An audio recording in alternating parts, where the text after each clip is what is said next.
جلد دوم از کتاب تکامل فکر سیاسی شیعی از شورا تا ولایت فقیه. جلد دوم درباره وجود امام مهدی محمد بن الحسن العسکری. قسمت 42 از این کتاب قائلین بانقطاع امامت، چنانچه نوبختی و اشعری قمی و کلینی و مفید و طوسی و صدوق و الحر العاملی میگویند بعضی از شیعه های امامیه قائل به توقف و انقطاع امامت و به وجود آمدن فترت، یعنی فاصله زمانی مانند فترت میان پیامبران بودند و احادیثی از حضرت باقر و حضرت صادق به این مضمون فترت نقل کردند و این وقتی اتفاق می افتد که خداوند غضب کرده باشد و اعتقاد داشتند که این درست همون زمان غضب خداوند می باشد. عقب نشینان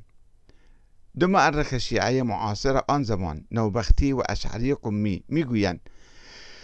مرگ حضرت عسکری بدون اینکه فرزندی از خودش باقی بگذارد که نسل امامت در او جاری باشد، منجر به این شد که عده‌ای از شیعیان از قول به امامت حضرت عسکری برگردند، همچنان که قبلا عده‌ای از شیعیان موسوی 100 سال پیش از آن از امامت عبدالله افطح فرزند امام صادق برگشته بودند و عبدالله افطح بعد از مرگ پدرش امام صادق به امامت رسید، لیکن نبودن فرزندی بعد از او سبب برگشت عده‌ای از امامتش شده. عده‌ای که از امامت حضرت عسکری برگشتند گفتند اساساً قول به امامت حسن عسکری یک اشتباه بوده و امامت نزد جعفر بن علی می باشد، چون عسکری فوت کردند و فرزندی نداشتند که امامت در او استمرار یابد. بنابراین ادعای حضرت عسکری به امامت باطل است. بنابر اجماع شیعیان امام نمی میرد مگر اینکه فرزند مشخص و معروفی داشته باشد که به جای پدرش نصب شود و امامت در دو برادر بعد از حسن و حسین امکان پذیر نیست. لاجرمه جعفر بن علی بنا به توصیه پدرش امام بوده و علت برگشت عده‌ای از شیعیان از امامت حسن عسکری ایمان آنها به قانون وراثت عمودی و عدم جواز انتقال امامت به برادر یا برادرزاده یا عمو یا پسر عمو می باشد. قائلین به مهدویت حضرت عسکری، عده دیگری از شیعیان منکر وفات حضرت عسکری شدند و قائل به مهدویت و غیبت آن حضرت شدند. اعتقاد آنها مبنی بر عدم جواز مرگ امام بدون اینکه فرزند ظاهری داشته باشد، چون زمین بدون امام باقی نمی ماند و ناپدید شدن امام را از انواع غیبت به حساب آوردند. عده دیگر مرگ حضرت عسکری را قبول کردند، لکن قائل به برگشتنش بعد از مرگ شدند و آنها به حدیثی تکیه کردند که میگوید قائم زنده می شود بعد از اینکه مرده بود. زنده می شود چون فرزندی نداشت و این سبب می شود که بگوییم مرگ امام صحیح بوده،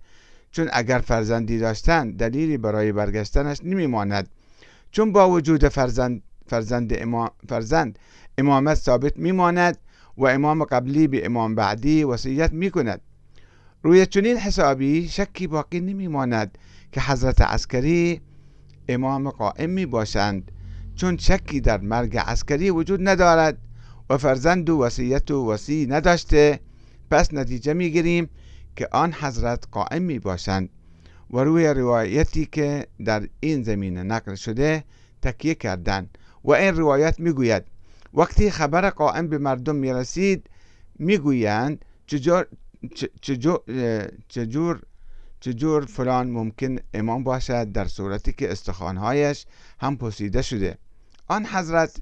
امروز زنده می باشند اما مستور و غائب هستند. حضرتش ظهور خواهد کرد و به رتق و فتق امور مردم رسیدگی خواهد کرد و زمین را پر از داد خواهد کرد بعد از اینکه مملو از ظلم و جور بوده. عده دیگری قائل به برگشتنش بعد از مرگ شدن، اما در آینده، و دلیل تسمیتش به القائم همین بوده که ایشان بعد از مرگ قیام می کنند. این عده قولهایی از خود درست کردن و مضمون این احادیث از حرکات شیعه واقفیه به استعاره گرفته است. صدوق میگوید این گروه که به نام واقفیه بر حسن عسکری نامیده شده و مدعی شدند که فعلا غیبت اتفاق افتاده و آنها نمیدانستند که چه کسی غیبت کرده است. گروه محمدیه یا النفیسیه، عده دیگری به علت عدم وجود فرزند ظاهری برای حضرت عسکری قائل به امامت برادرش محمد شدند که 7 سال پیش و در زمان پدرشون امام هادی فوت کردند. آنها مرگ محمد ابن علی هادی را منکر شدند و مدعی شدند که پدرش حضرت هادی به ایشان اشاره‌ای داشتند و ایشان را به عنوان امام تنصیب کرده بودند و این مسئله مورد اجماع و اتفاق همه علمای شیعه اثناعشریه بوده است، چون جایز نمی باشد امام به غیر امام وصیت کند. آنها عسکری را امام نمی دانستند، بنابراین محمد ابن علی نمرده و پدرش از باب تقیه آن را مخفی کردند، اما جلو مردم آن را مرده اعلام کرده بود و شبیه به این مسئله را امام صادق هم کرده بودند. وقتی که اسماعیل ابن جعفر الصادق فوت کرد و امام صادق ظاهرا او را تشییع و دفن کرده بودند، اما در واقع بنا به قول اسماعیلیان او را از باب تقیه مخفی کردند و بالاخره اسماعیلیان عقیده به مهدویت و غیبت اسماعیل ابن جعفر الصادق دارند و این فرقه به نام محمدیه معروف شدند. تیره دیگری از همین فرقه گفتند که محمد ابن علی الهادی قبل از مرگشون به غلامش نفیس وصیت کردند و به او همه کتابها و علوم و سلاح و لوازم امامت را تحویل دادند و به ایشان فرمودند اگر برای من اتفاق بیفتد امانتها را به برادرم جعفر تحویل بدهید. این فرقه موضع دشمنانه‌ای نسبت به حضرت عسکری گرفتند و کارشون به جایی رسید که حضرت عسکری همراه با شیعیانش تکفیر و تفسیق کردند و درباره جعفر بن علی غلو کردند و قائل به مهدویتش شدند و این فرقه تندرو به نام النفیسیه معروف شدند. الواقفون در ازای این فرقه تندرو نفیسیه، عده‌ای از شیعیان حضرت عسکری بعد از مرگش دچار حیرت و تنیس و شک شدند که منکر وفاتش و قائل به مهدویتش شدند و مبنای عقیده این فرقه بر عدم جواز مرگ امام بدون اینکه فرزندی ظاهر و معروف داشته است و به اعتقاد و باورهای آنها این بوده که زمین نمی باید بدون امام باشد و اینها به نوبه خود به چند گروه تقسیم شدند. بعضی از آنها مرگ حضرت عسکری را پذیرفتند اما معتقد به رجوع حضرتش پس از مرگ کوتاهی شدند و آن را بنا بر حدیثی در باره کلمه قائم استوار ساختند انه یقوم بعد الموت،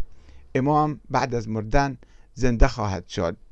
عده دیگر گفتند حضرت عسکری مردن و به زندگی باز نخواهد گشت اما 100%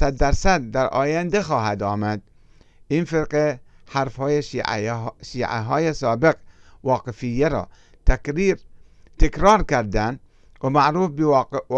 واقفیه بر حسن شدند، یعنی بر امام حسن عسکری متوقف شدند و قائل به غیبت و مهدویت حضرت عسکری شدند و منتظر روز برگشتن او می باشند.